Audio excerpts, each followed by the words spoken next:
how to say this. I used to really obsess about work, and I would take it home and it would eat at me. And now it's just always present.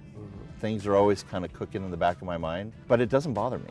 It's exciting actually, because I'm thinking about where could we go, what new verticals could we look at, what processes could we make better. Welcome to Now That's It, Stories of MSP Success, where we dive into the journeys of some of the trailblazers in our industry to find out how they used their passion for technology to help turn managed services into the thriving sector it is today. Mr. Aaron Betts, President of Intelesys. Welcome to the Now That's It podcast. Thank you. Excited to have you here today, Aaron. We've got to know each other over the last year or so. And what I find really very interesting about your story is, and I didn't know this about you, is you started an MSP early on, 2005. What motivated you to start that MSP back in 2005? Well, believe it or not, it was my partner. He was entrepreneurial, and I was, the corporate kind of IT guy. And he called me and said, hey, we could do some really great things here together. And man, that was like the scariest moment of my life when I left corporate America to, try to build an MSP. Out of the gate, it started out really well. Didn't turn out so well. Yeah, so financial crisis hits, right? Yes. And 90% of your clients were in the mortgage industry. Mortgage companies, lenders, yeah, you name it. What was that time like for you, Aaron? It was gut-wrenching. We lost 30,000 MRR in like 60 days. We made sure our techs were paid. I went 45 days without a paycheck. Wow. And I finally had to say, guys, I got things I gotta take care of. I can't do this anymore. I just couldn't sustain. Yeah, so what were those next steps? You mentioned you left. So I went back to corporate America. I actually created a job for a company. They had outsourced IT, and I displaced them. I came in and said, look, I can manage all of this for you. And I did that for, about 8 years, I guess, until actually a sales representative of Intelesys sold me a ShoreTel phone system. Back in the day, Intelesys did a lot of different things than MSP. And when I was ready to leave that company, I was actually having lunch with that same sales rep because we were expanding. And I said, I'm done. And he goes, well, why don't you come be an engineer for us? So I interviewed with the president at the time, Rick Balzer, and he actually talked to me about, kind of mentoring techs and being a manager and whatnot. But when I interviewed at the company, they were like, oh no, you're going to be a field engineer. And I was like, wait, what? But I wanted out so bad that I went ahead and took the job. And I did installations, I did engineering, I did, help desk work and level 2 and 3 escalations for a couple of years. Talk about Intelesys in those early days, or when you joined. What was Intelesys doing at the time? When I joined, we had moved into the VoIP world. We were selling ShoreTel. We made a concerted effort to focus on municipalities and public sector, so education, municipalities, local government. And we were killing it. We were doing really well. After a few years, I took a short sabbatical for myself. And then when I decided I needed to find full-time employment again, shortly after, Rick actually asked me to come back as the chief operating officer. So let's talk a little bit about that time you took your sabbatical. So you mentioned you experienced some burnout. I did. And you wanted to take some time off, and you went into photography back in 2014. I did. How did this break sort of impact your professional and your personal life? Personally, it was what I needed, absolutely. I just had a chance to kind of reflect where had I been, where was I now, gave me the opportunity to be creative. I am a creative person, but I don't always get to do that in the engineering world. And I also learned some hard lessons about, running a business or building a business again. When I did my MSP, I was the technical side, right? Now I was everything. And it was really interesting because it really took the fun, the love of photography out of the scenario for me. I found that I'm much more of a let's find a shot and set it up and make sure it's right and get it, than run and gun a wedding or deal with families and things like that. It was a real shock to me that that creativity kind of waned a little bit. Yeah. So talk about you make the right choice, you step away, you're doing something completely different than you've been doing your entire life. You have a chance to sort of reset your mind. What was going through your mind though that sort of brought you back towards Intelesys? Like what were you thinking about? It was financial. We had 4 kids going to college that year. We're a blended family and have 7 children. And, that IT paycheck was okay. That's right. So I was actually looking for a sales engineering job. Okay. I thought, that's something I think I could do really well. I understand product. I understand how to explain product. And I'm fairly personable, I think. So I thought, that could really be a good avenue for me. And so I was actually talking to Rick at lunch just to see if he could open some doors for me. And that's when he said, well, would you consider? And I thought, hadn't never thought about that. Yeah. And decided to take the plunge. What was different about Intelesys the second time when you came back? That's a really good question. The second time I put a lot more focus and I worked with Rick a lot on culture. Mm-hmm. There was some real challenges in the early days of Intelesys, I felt, with just how people enjoyed or didn't enjoy their jobs. And so it was really about creating an environment that we wanted to work in and that we enjoyed coming to work in. And I think we've built a really good team over the years. I was also in charge of the service department, and at first it was just, making sure help desk was running, and then it expanded a little bit, and then it expanded a little bit, and finally I was basically running everything except for sales and payroll. Wow. So you're focused on culture, which obviously is very important, not only for the business, but for you personally, right? You want to work with a group of folks that want to be there, right, and want to really enjoy being around each other.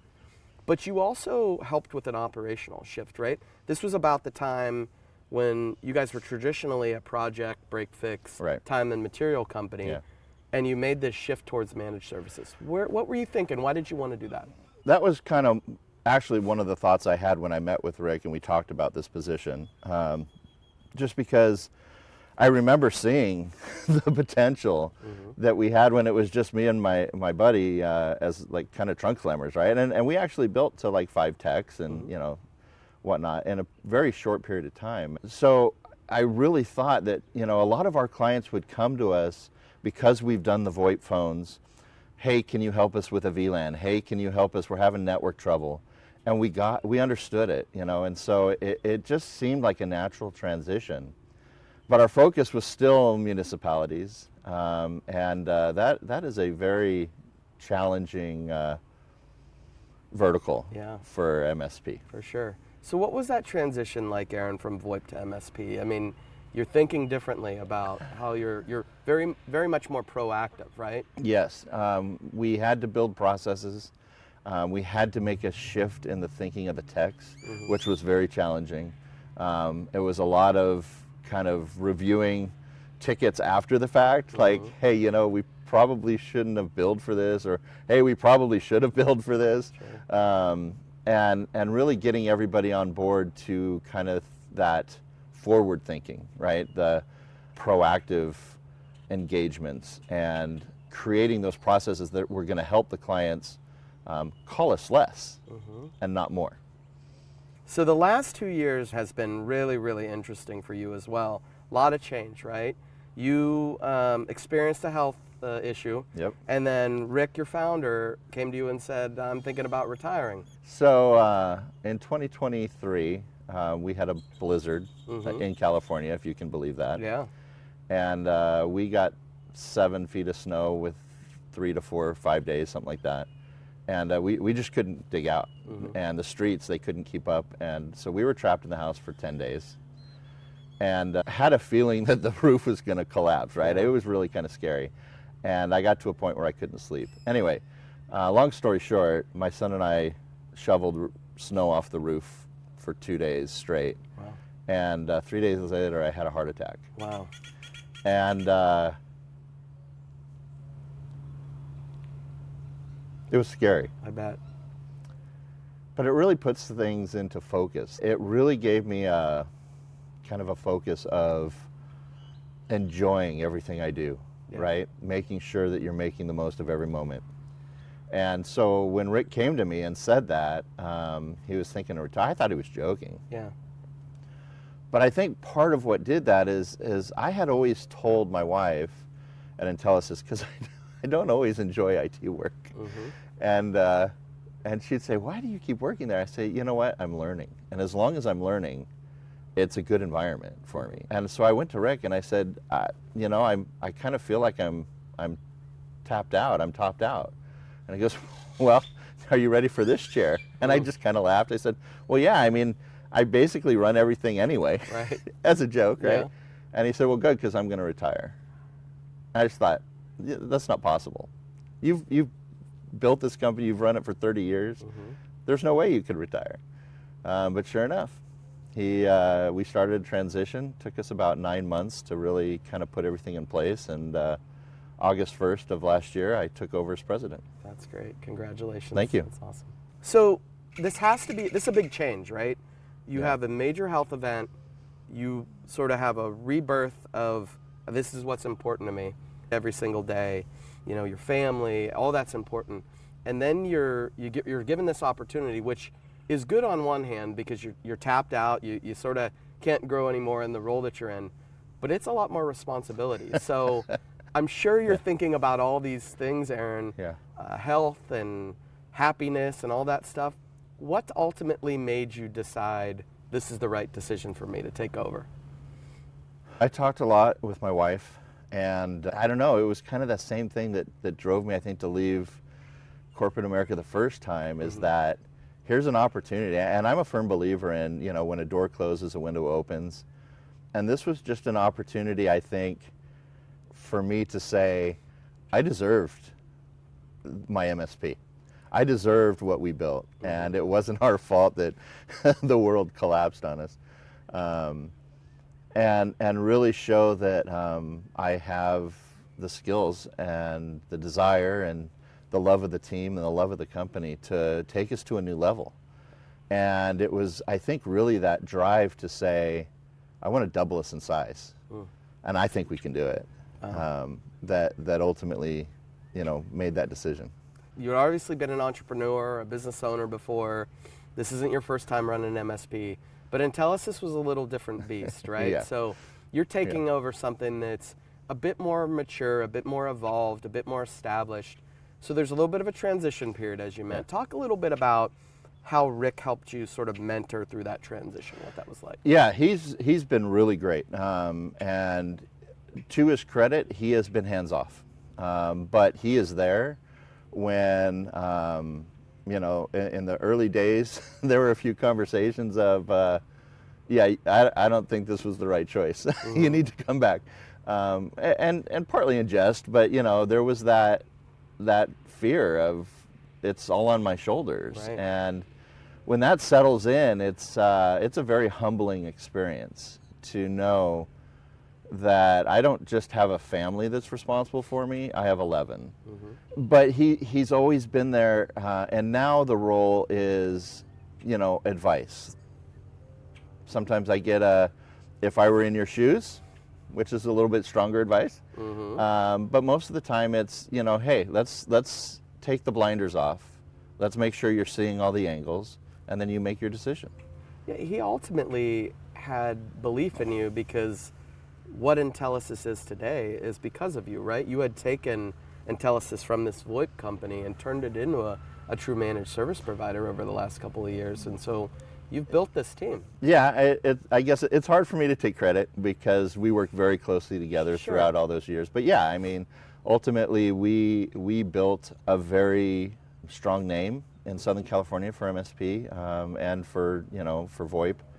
this was Rick's baby. There was no Yep. way he was going to turn it over to just anybody. So that, that was very comforting to me to know that the belief was there, and obviously the support and the backing was there as well.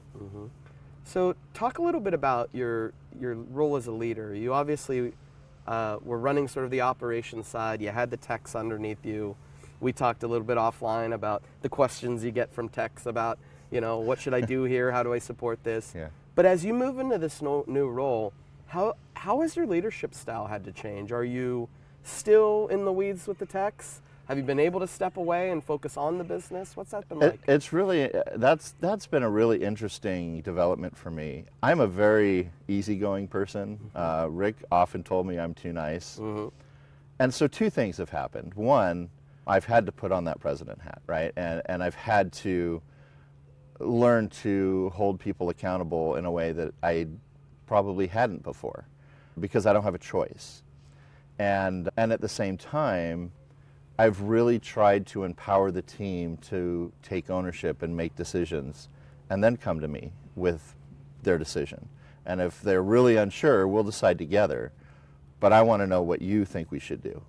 Because I really believe that if you give people the tools, as Rick did for me, right? If you give people the tools and let them make choices, they're going to make the right choice most of the time. And as long as you've got, your guardrails, you'll be fine.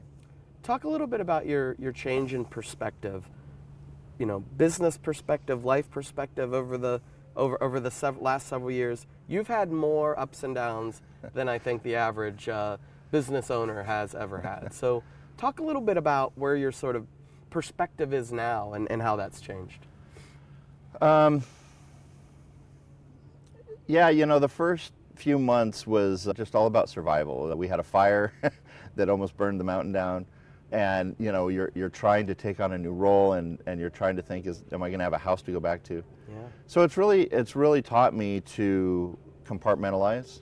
When I'm at work, it's 100% work, and when I leave, it's time to turn off if I can. And for the most part, I think I do okay there. But at the same time, I used to really, I don't know how to say this. I used to really obsess about work, and I would take it home and it would eat at me. And now it's more, it's just always present. Things are always kind of cooking in the back of my mind, but it doesn't bother me. It's exciting actually, because I'm thinking about where could we go, what new verticals could we look at, what processes could we make better, and because ultimately the better the company runs, the easier my life gets, right, so to speak. But I've started to put people in place that I think is really going to help drive the team and drive the company. We're looking at building a new sales funnel, which I'm really excited about. So yeah, it's really about putting people in the right seat on the bus. That's fantastic. So Aaron, interesting. We may have to start a book club, Stephen and I, because you're not our first published author that we've ever had on the podcast. Well, I'm not published yet. All right. Talk a little bit about your novel that you're working on right now. Okay. I'm actually working on two. Okay. I have one that's in the editing phase right now. Okay. It's a young adult portal fantasy, so think Narnia meets Dungeons and Dragons. Awesome. And I'm currently working on an urban sci-fi novel. And it's interesting. I've learned a lot from the writing process. And part of that is you have to be okay for criticism.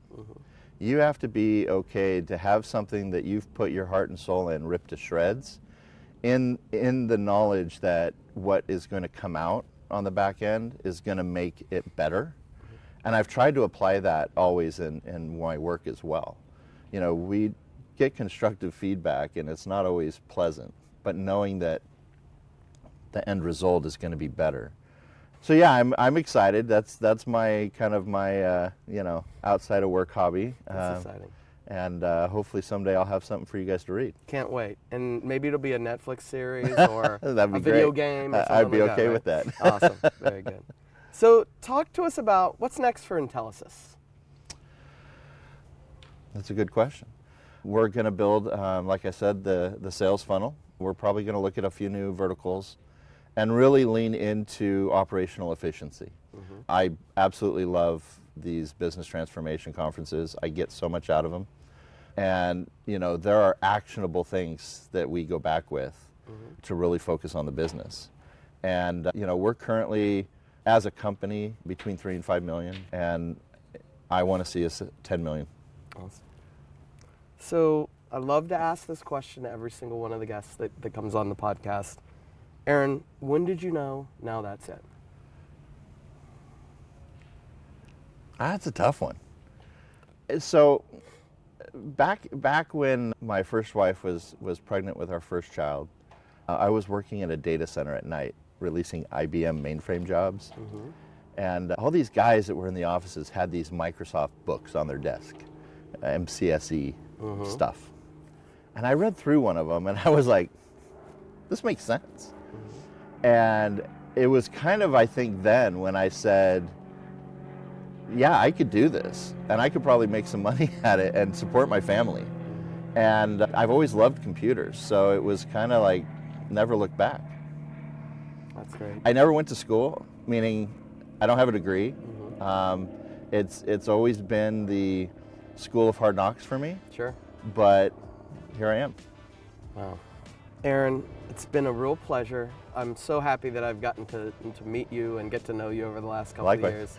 I love your optimism, your personality. I can tell that, you've been through some things in your life, but I can't tell it from the way you interact with each other. I mean, you're an amazing guy. Well, so thanks. I wish you the very best of luck. Wish Intelesys the very best of luck. And thanks for being here. Yeah, thank you. Appreciate it.